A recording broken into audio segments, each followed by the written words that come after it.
আমার বড় ছেলে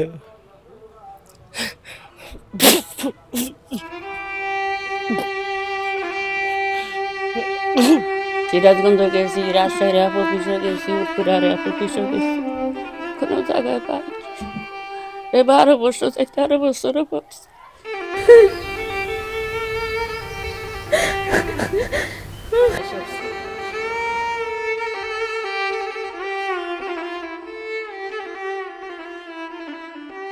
নাটোরে 2013 সালের 19 মে র্যাব পরিচয়ে প্রায় 13 থেকে 14 জন ব্যক্তি 5 যুবককে অপহরণ করে।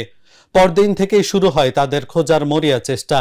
র্যাব, সেনাবাহিনী, পুলিশ সহ বিভিন্ন বাহিনী সংশ্লিষ্ট সব স্থানে খোঁজ করেও কোনো তথ্য পাননি। অপহরণের 12 বছর পার হলেও নিখোঁজ 5 যুবকের সন্ধান মেলেনি। পরিবারগুলো এখনো বেঁচে আছে অনিশ্চয়তার প্রহর গুণে, আশায় বুক বেঁধে হয়তো একদিন ফিরে আসবে তাদের প্রিয়জন। নাটোর থেকে আবু মুসার পাঠানো তথ্য ও চিত্রে ডেস্ক রিপোর্ট।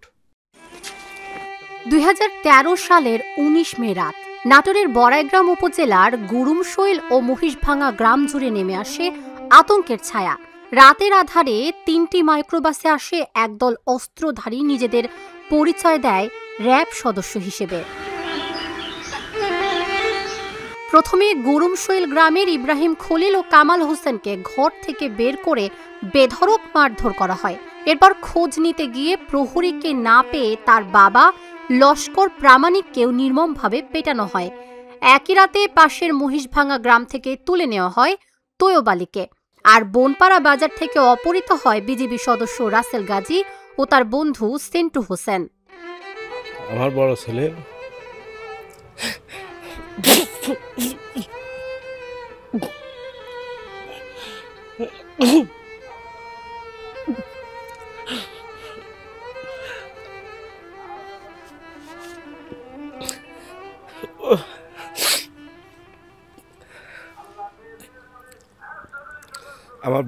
রাসেল 2013 সালের মে মাসে বিডিআর চাকরি করতে সে ছুটিতে বাড়িতে আসলে পাশের গ্রামের এক ছেলে তাকে ডাকে। যাওয়ার পরে থেকে এ পর্যন্ত সে নিখোঁজ। প্রশাসনিকভাবে মামলা মোকদ্দমা করে তার কাছাকাছি যাওয়ার পরও পুলিশ তার সঠিক তদন্ত না করা। আজ আমি আমার ছেলেহারা, অর্থনৈতিকভাবে আমি ক্ষতিগ্রস্ত। আমি বাংলাদেশ সরকারের কাছে এর একটা ব্যবস্থা হচ্ছে। তেমন দিন ধান কাটিছে, কাটার পরে বান পাড়া গেছে। এখন সন্ধ্যের সময় ধরেন আসরের নামাজের পর বাজারে গেছে। বাজারে যাওয়ার পরে এখন গেছে, আমরা এই জানি যে বাজারে গেছে। এখন রাত তো আর সকালে আসেনি। এখন রাত্রে সকালবেলা শুনতেছি যে আমরা যে রেফারেবেলি ধরে লিখেছে। এখন আমারই শোনা কথা, বাইপাস তিনি ধরিছে। আমার এখানকার আরেকজন আছে ওই কামাল, আর 2 জন ওখানে আসিলি। এখন ওই 2 জনকে ধরে লিখেছে। কি কারণ ধরে কি লিখেছে এটা আমরা বলতে পারবো না, বা আর আমরা কারা লিখেছে এটা আমরা দেখিনি। এখন অন্য মানুষের কথা শুনেছি যে রেফারেল দিচ্ছে, আমরা তো চোখে দেখিনি। তারপরে ধরেন এখন ভাড়ায় 12 বছর হয়ে গেছে। তো 12 বছরের মধ্যে তো আমরা যত থানায় করেছি, করতে ডিডি করেছি, সে পুলিশ আসতেছে আসি এরকম খোঁজখবর নিয়ে যাচ্ছে, ছবি নিয়ে যাচ্ছে। ওই আপনার আইডি ওই থানায় ডিডি করেছি, ডিডি কাগজ নিয়ে যাচ্ছে। এই পর্যন্ত আছে, কোনো খোঁজখবর তো আমরা পাচ্ছি না। পরদিনই থানায় সাধারণ ডায়েরি ও মামলা হয়, কিন্তু 12 বছর কেটে গেলেও কোনো অগ্রগতি নেই সেই মামলার। র্যাব 5 জানায় ওই রাতে তারা কাউকেই গ্রেফতার করেনি বা অভিযান চালায়নি। নিখোঁজদের পরিবারগুলো নাটোর, রাজশাহী, সিরাজগঞ্জ সহ বিভিন্ন কারাগারে খোঁজ করেও কোনো তথ্য পাননি। আমার ছেলের নাম ইব্রাহিম, সারাদিন কাম কাজ করেছে, ধান কাটি বিকালে বাজারে গেছে। বাজারে যাওয়ার পরে রাত হয়েছে, আমরা খোঁজখবর লিখছি, যেন খোঁজখবর পাচ্ছি না, কষ্টে রেপে ধরিলি গেছে। মেলা জায়গায় যাচ্ছি, কোনো খোঁজখবর পাই না। এখন আপনারা দয়া করি আমার ছেলের যদি বাঁচি থাকে পাঠাই দেন। প্রিয়জনদের অনিশ্চিত ভাগ্য নিয়ে প্রতিদিন কাটছেন পরিবারের সদস্যরা। তাদের চোখে এখনো ভাসে সেই বিভীষিকাময় রাতের দৃশ্য। সারাদিন ধান কাটছে, কাটি উঠানে থু পাই রাকুর মুড়ো গেছে। পরের দিন সংবাদ আইসে র্যাপে নিছে, কেউ কয় সেনাবাহিনী নিছে।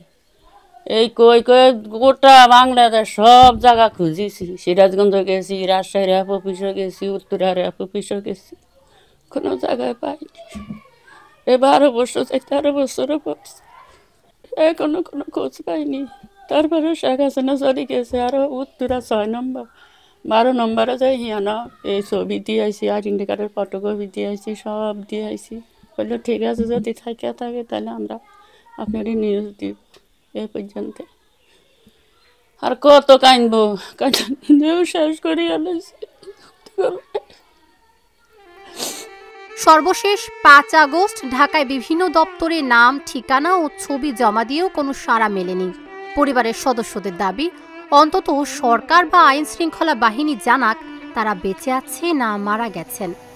আমার বড় ভাই মোহাম্মদ রাসেল গাজী বাংলাদেশ বিজিবিতে চাকরি করত। 2013 সালে তাকে বাড়ি থেকে পাশের গ্রামে সেন্টু নামের এক ছেলে বাড়ি থেকে ডেকে নিয়ে যায়। তারপর থেকে সে নিখোঁজ। এখন পর্যন্ত তার কোনো আমরা সন্ধান পাইনি। দীর্ঘদিন ধরে অপহৃত হয়ে নিখোঁজ থাকা ব্যক্তিদের পরিবারগুলো এখন মানবেতর জীবনযাপন করছেন। অনেক পরিবারের একমাত্র উপার্জনক্ষম ব্যক্তিও নিখোঁজের তালিকায় রয়েছেন। ফলে তারা চরম অনিশ্চয়তা ও কষ্টে দিন কাটাচ্ছেন। 2013 সালে এই বড়াইগ্রাম থেকে আপনার আইন শৃঙ্খলার পরিচয় দিয়ে 5 জন ব্যক্তিকে উঠিয়ে নিয়ে যায়। আজকে 2025 সাল, এখন পর্যন্ত তাদের কোনো খবর পাওয়া যায়নি। তারা কোথায় আছে, কিভাবে আছে, তারা কি আদৌ বেঁচে আছে না তারা মারা গেছে, কোনো সন্ধানই নেই। এই যে 5 জন পরিবারের যারা সদস্য, অনেকেই সেই পরিবারের একমাত্র উপার্জনের অবলম্বন ছিল। তারা আজকে কিভাবে মানবেতর জীবনযাপন করছে, তাদের পরিবারে আসলে পাশে দাঁড়ানোর মতো কেউ নেই। পুলিশ সুপার বলছে, জেলা পুলিশের কাছে এ ধরনের কোনো মামলা নেই। সম্প্রতি গুম কমিশন থেকে 3টি অভিযোগ তারা পেয়েছে, যার তদন্ত চলমান। ওদের বউদেরকে আসতে বলছি, আর ইতিপূর্বে মূল যে সমস্যাটা লাশের পোস্টমর্টম করার জন্য পাঠিয়েছি, ঠিক আছে, পাঠাইছি। পোস্টমর্টম শেষে অভিযোগ পালে আইনগত ব্যবস্থা। 12 বছর পরও অন্ধকারে ঢাকা রয়ে গেছে নাটোরের 5 যুবকের নিখোঁজ রহস্য।